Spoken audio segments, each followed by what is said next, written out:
மாணவ மாணவியர் அனைவருக்கும் வணக்கம். 12ஆம் வகுப்பு கணினி அறிவியல் அலகு 1 பாடம் 2 தரவு அருவமாக்கம். இந்த பாடத்தில் இருக்கக்கூடிய புக் பேக் கொஸ்டின் ஆன்சர் பார்க்க போறோம். வாங்க நம்ம இப்ப வீடியோக்குள்ள போகலாம். மதிப்பீடு பகுதி ஆ. சரியான விடையை தேர்ந்தெடுத்து எழுதுக. 1வது பின்வரும் எந்த செயற்கூறு அருவமாக்கம் தரவு வகையை உருவமைக்க பயன்படுகிறது? விடை கன்ஸ்ட்ரக்டர்ஸ். 2வது பின்வரும் எந்த செயற்கூறு தரவு வகையில் இருந்து தகவல்களை மீட்டெடுக்கும்? விடை செலக்டர்ஸ்.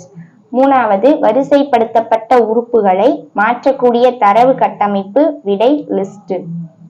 4வது மாற்றம் செய்ய முடியாத பொருளின் தொடர் வரிசை? விடை டியூப்பிள். 5வது உருவமைப்பு அறியப்பட்ட தரவு வகை எவ்வாறு அழைக்கப்படுகிறது? விடை கான்கிரீட் டேட்டா டைப். அடுத்து 6வது உருவமைப்பு அறியப்படாத தரவு வகை எவ்வாறு அழைக்கப்படுகிறது? விடை அப்ஸ்ட்ராக்ட் டேட்டா டைப். 7வது பின்வருவனவற்றில் எது கலவை அமைப்பு? விடை பேர். 8வது இரு மதிப்புகளை ஒன்றாக பிணைப்பு எந்த வகை கருதப்படுகிறது? விடை பேர். 9வது பின்வருவனவற்றில் எது பல்வுறுப்பு பொருளின் பல்வேறு பகுதிகளை பெயரிட அனுமதிக்கிறது? விடை கிளாசஸ். பின்வருவனவற்றில் எது கோவைகளை சதுர அடைப்புக்குறிக்குள் வைத்து உருவமைகிறது? விடை லிஸ்ட். அடுத்து பகுதி ஆவண்ணா. அனைத்து வினாக்களுக்கும் விடையளி. 1வது தரவு அருவமாக்கம் வகை என்றால் என்ன? விடை பக்கம் எண் 12. 12வது பக்கத்துல 2.2 ஹெட்டிங்க்கு கீழே தரவு அருவமாக்க வகைகள், அதுக்கு கீழே அருவமாக்க தரவு வகை, அதுல இருந்து ஸ்டார்ட் பண்ணி ஆகும் வரைக்கும் ஃபர்ஸ்ட் கொஸ்டினுக்கு உண்டான ஆன்சர். 2வது கொஸ்டின் ஆக்கிகள் மற்றும் செலக்டர்கள் வேறுபாடு தருக. விடை பக்கம் எண் 13. 13வது பக்கத்துல ஆக்கிகள் மற்றும் செலக்டர்கள் இருக்கும். அதுல ஆக்கி செயற்கூறுகள் அதுல இருந்து பயன்படுகிறது அது வரைக்கும் மார்க் பண்ணிக்கோங்க. First point. செகண்ட் பாயிண்ட் வந்து கீழே இருக்கு, சிட்டி ஈக்குவல் டு, அதுல இருந்து இது வரைக்கும். அதுக்கடுத்து ஒரு 3 பாயிண்ட் மாதிரி இருக்கா, சிட்டி பொருளின், அதுல இருந்து ஸ்டார்ட் பண்ணி இந்த 3 பாயிண்ட் முடிகிற வரைக்கும். இது குருவினால 2வது கொஸ்டினுக்கு உண்டான ஆன்சர். 3வது கொஸ்டின் பேர் என்றால் என்ன? எடுத்துக்காட்டு தருக. விடை பக்கம் எண் 17. 17வது பக்கத்துல இதுல இருந்து ஸ்டார்ட் பண்ணி வேல்யூ முடியுதா அது வரைக்கும் மார்க் பண்ணிக்கோங்க. அது ஃபர்ஸ்ட் பாயிண்ட். 2வது வந்து இரு மதிப்புகளை அதுல இருந்து அழைக்கப்படுகிறது வரைக்கும். இது 3வது குருவினாக்கு உண்டான ஆன்சர். 4வது கொஸ்டின் லிஸ்ட் என்றால் என்ன? எடுத்துக்காட்டு தருக. விடை பக்கம் எண் 16. 16வது பக்கத்துல லிஸ்ட்னு ஒரு ஹெட்டிங் இருக்கும். அதுக்கு கீழே லிஸ்ட் என்பது அதுல இருந்து ஸ்டார்ட் பண்ணி இங்கிட்ட எடுத்துக்காட்டுன்னு முடியுதா இது வரைக்கும் 4வது குருவினாக்கு உண்டான ஆன்சர். 5வது கொஸ்டின் டியூப்பிள் என்றால் என்ன? எடுத்துக்காட்டு தருக. விடை பக்கம் எண் 17. 17வது பக்கத்துல டியூப்பிள்னு ஒரு ஹெட்டிங் இருக்கும். அதுக்கு கீழே செகண்ட் பேராகிராஃப்ல டியூப்பிள் என்பது அதுல இருந்து ஸ்டார்ட் பண்ணி எடுத்துக்காட்டு வரைக்கும் மார்க் பண்ணிக்கோங்க. இது 5வது குருவினாக்கு உண்டான ஆன்சர். அடுத்து பகுதி இ. அனைத்து வினாக்களுக்கும் விடையளி. 1வது கான்கிரீட் தரவு வகை மற்றும் அருவமாக்கம் தரவு வகை வேறுபடுத்துக. அடுத்து 2வது நிரல் வடிவமைப்பில் பின்பற்றப்படும் யுக்தி எது? யுக்தியை வரையறுக்க.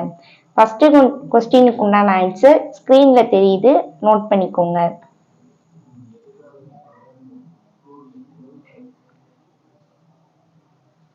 அடுத்து செகண்ட் கொஸ்டினுக்கு உண்டான ஆன்சரும் ஸ்கிரீன்ல இருக்கு, நோட் பண்ணிக்கோங்க.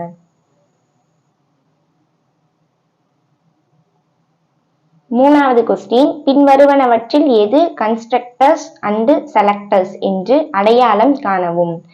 3வதுல ஃபர்ஸ்ட் ஒன் வந்து constructor, second one selector, third one selector, fourth ஒன்னோட ஆன்சர் செலக்டர், அடுத்து 5th ஒன்னும் கன்ஸ்ட்ரக்டர், அடுத்து 6th ஒன் வந்து 6th ஒன் செலக்டர். அடுத்து 4th கொஸ்டின் லிஸ்டில் உள்ள உறுப்புகளை அணுகும் பல்வேறு வழிமுறைகள் யாவை? எடுத்துக்காட்டு தருக. விடை பக்கம் எண் 16. 16வது பக்கத்துல லிஸ்ட் என்பது அதுல இருந்து ஸ்டார்ட் பண்ணி நீங்க ஃபர்ஸ்ட் ஒரு குருவினாக்கு குறிச்சிருப்பீங்க, 4வது குருவினாக்கு, அது வரைக்கும் மார்க் பண்ணிக்கோங்க. அது போக எக்ஸ்ட்ரா கொஞ்சம் எழுதணும். லிஸ்டின் உறுப்புகளை அதுல இருந்து ஆரம்பிச்சு இணைக்கப்படுகிறது வரைக்கும் செகண்ட் பாயிண்ட். அடுத்து இந்த 2 லைனும் தேர்ட் பாயிண்டா எழுதிக்கோங்க. நெக்ஸ்ட் 4th பாயிண்ட் வந்து 2ஆம் முறையில் அதுல இருந்து எடுத்துக்கொள்ளப்படுவதில்லை, இது வரைக்கும் 4th பாயிண்ட். அதுக்கடுத்து லாஸ்டா இந்த 4 லைன்ஸ் எழுதிக்கோங்க. இது 4வது சிறுவினாக்கு உண்டான ஆன்சர். 5வது கொஸ்டின், பின்வருவனவற்றில் எது லிஸ்ட், டியூபிள் மற்றும் இனக்குழு அதாவது கிளாஸ் என அடையாளம் காண்க. ஃபர்ஸ்ட் ஒன் வந்து லிஸ்ட், செகண்ட் ஒன்னோட ஆன்சர் டியூபிள், தேர்ட் ஒன் வந்து இனக்குழு, fourth one tuple, fifth one list, sixth one இனக்குழு. அடுத்து பகுதி ஈயன்னா அனைத்து வினாக்களுக்கும் விடையளி. ஃபர்ஸ்ட் கொஸ்டின், தரவு அருவமாக்கம் எவ்வாறு செயல்படுத்துவாய், எடுத்துக்காட்டுடன் விளக்குக. விடை பக்கம் எண் 13, 14. 13வது பக்கத்துல 2.3 ஹெட்டிங்க்கு மேல லாஸ்ட் 3 லைன் தரவு அருவமாக்கினை அதுல இருந்து ஸ்டார்ட் பண்ணி அடுத்து 14வது பக்கத்துல லாஸ்ட் இது வரைக்கும் மார்க் பண்ணிக்கோங்க. இது ஃபர்ஸ்ட் பிக் கொஸ்டினுக்கு உண்டான ஆன்சர். 2வது கொஸ்டின், லிஸ்ட் என்றால் என்ன, ஏன் லிஸ்ட் பேர்ஸ் என்று அழைக்கப்படுகிறது, எடுத்துக்காட்டுடன் விவரி. விடை பக்கம் எண் 16, 17. 16வது பக்கத்துல லிஸ்ட்னு ஒரு ஹெட்டிங் இருக்கா, அதுக்கு கீழே லிஸ்ட் என்பது அதுல இருந்து ஸ்டார்ட் பண்ணிக்கோங்க. 17வது பக்கத்துல டியூபிளுக்கு மேல வரைக்கும் எழுதிக்கோங்க. இது வரைக்கும் 2வது பிக் கொஸ்டினுக்கு உண்டான ஆன்சர். 3வது கொஸ்டின், பல்லுறுப்பு பொருளை எவ்வாறு அணுகுவாய், எடுத்துக்காட்டுடன் விளக்குக. விடை பக்கம் எண் 17, 18, 19. 17வது பக்கத்துல 2.6 ஹெட்டிங்க்கு கீழே லிஸ்ட் தரவு அருவமாக்கத்தை அதுல இருந்து ஸ்டார்ட் பண்ணிக்கோங்க. நெக்ஸ்ட் 18வது பக்கத்துல இந்த பாக்ஸ் வரைக்கும் ஃபுல்லா எழுதிக்கோங்க. அடுத்து 19வது பக்கத்துல ஃபர்ஸ்ட் பேராகிராஃப்ல உருவாக்கலாம் முடியுதா அது வரைக்கும் மார்க் பண்ணிக்கோங்க. இது வரைக்கும் 3வது பிக் கொஸ்டினுக்கு உண்டான ஆன்சர். இந்த வீடியோ பயனுள்ளதா இருந்துச்சுன்னா லைக் பண்ணுங்க, உங்க ஃப்ரெண்ட்ஸுக்கும் ஷேர் பண்ணுங்க, சப்ஸ்கிரைப் பண்ணாதவங்க சப்ஸ்கிரைப் பண்ணுங்க. தேங்க்யூ.